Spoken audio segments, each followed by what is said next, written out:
Pertanyaan, kebanyakan kaum laki-laki yang dalam tanda kutip nekat berpoligami hanya berdalil dengan surat An-Nisa ayat 3. Fankihu ma tabalakum minan nisa. Nikahilah yang kalian sukai, 2 atau 3 atau 4. Tanpa melihat adilnya ancaman jika tidak mampu berbuat adil. Ustaz mohon diingatkan kaum lelaki ancaman-ancaman Allah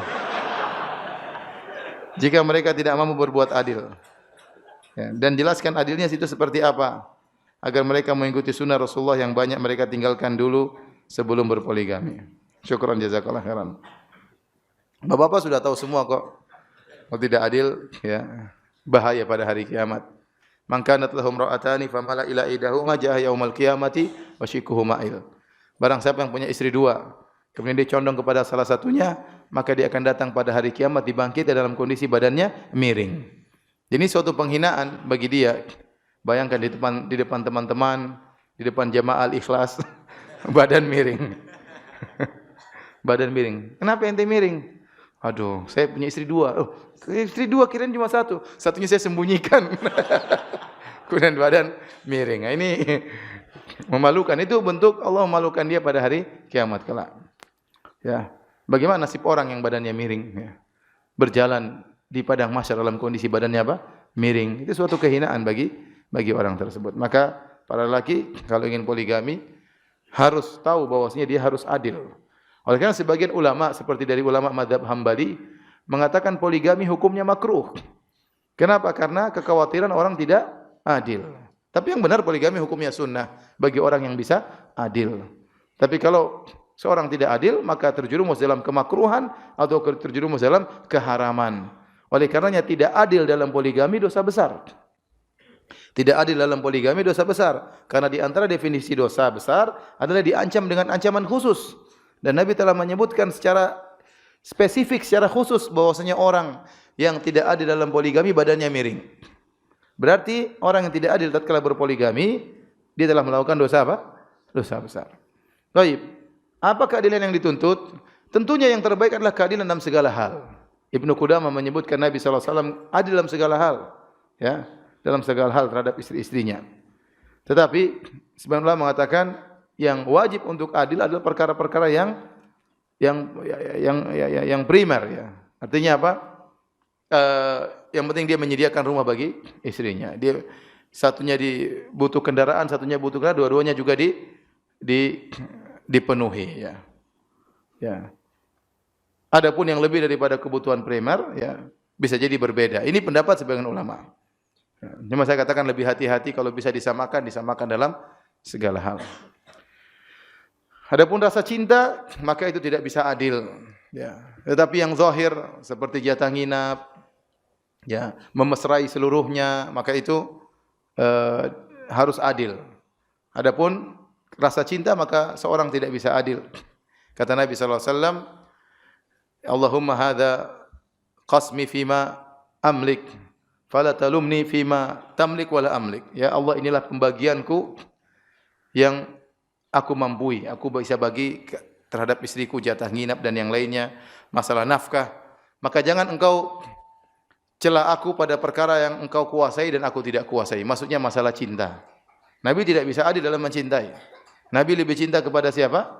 Aisyah radhiyallahu taala anha. Dan semua orang tahu akan hal tersebut, ya. Sahabat-sahabat juga tahu bagaimana Nabi sangat cinta kepada Aisyah daripada yang lainnya. Makanya kalau mereka ingin beri hadiah, mereka nunggu Nabi lagi di rumah Aisyah. Baru mereka kasih hadiah kepada Nabi sallallahu alaihi wasallam.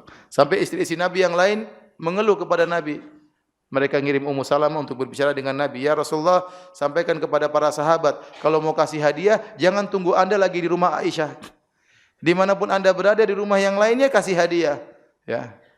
Ini kenapa para sahabat tahu bahwasanya Nabi sangat cinta kepada Aisyah. Kenapa Nabi pas di rumah Aisyah baru dikasih hadiah? Karena Nabi di rumah Aisyah lebih berbinar-binar, lebih bahagia saatnya dikasih hadiah. Jadi untuk masalah cinta kita enggak bisa adil. Contoh, enggak usah masalah istri, kita punya anak-anak. Kita punya anak 5. Kita sayang semuanya. Tapi pasti ada di antara situ yang lebih kita cintai daripada yang lainnya. Lebih kita sayangi. Mungkin karena dia lebih pintar, mungkin dia lebih ganteng, mungkin dia lebih cantik, ya, atau yang lainnya, ya. Atau mungkin ada anak yang kita kurang sayang sebenarnya. Kenapa? Dia mirip dengan bapaknya. Mungkin ada ada seorang wanita dicerai, kemudian anaknya dia pelihara. Ada satu mirip sekali dengan suaminya. Terus suaminya ini pergi meninggalkan dia, selalu ingat suaminya. Ya Allah alam. Jadi susah untuk membagi cinta kepada anak-anak dengan kita punya anak 4, 20%, 20%, enggak bisa. Enggak bisa. Nah, demikian pula kalau kita punya istri 4, ya, susah membagi 20%, 20% susah ya. Cinta itu pasti ada perbedaan. Dan itu tidak wajib. Tapi yang wajib masalah nafkah, masalah jatah nginap, ya, masalah kasih sayang, ya. Ya, kalau bisa lebih daripada itu masalah jima, ya, maka itu yang terbaik. Tetapi saya sampaikan tadi, para ulama mengatakan yang wajib yang kadar cukup. Misalnya kita punya istri yang pertama, ya dia ternyata misalnya punya anak banyak atau dia anak orang kaya, ya. Yang wajar bagi dia nafkahnya seperti ini. Terus kita punya istri kedua yang dia mungkin orang-orang biasa. Dia sudah ridho dengan rumah yang sederhana, maka itu kewajiban kita kasih rumah sudah selesai. Jangan sampai yang satu dikasih rumah, satu enggak, itu namanya tidak adil. Tapi kalau rumahnya bentuknya berbeda, itu tidak kewajiban. Itu lebih, tapi kalau dia bisa samakan, itu tentu yang terbaik. Tapi tidak harus sama. Tidak harus sama. Kalau kita mengatakan wajib dalam segala hal, maka tidak ada poligami kalau begitu caranya. Kasihan janda-janda, siapa yang tolong? Kasihan gadis-gadis yang sudah tua, tidak ada yang berani menikahi. Ya. Benar atau tidak? Kok tenang semua? Tapi yang adil adalah perkara-perkara yang kebutuhan pokok. Seperti tadi katakan harus ada rumah, ini ada rumah. Tapi rumahnya berbeda, tidak ada masalah. Yang penting ini merasa tercukupi. Tidak harus rumahnya sama. Wallahu a'lam bishawab.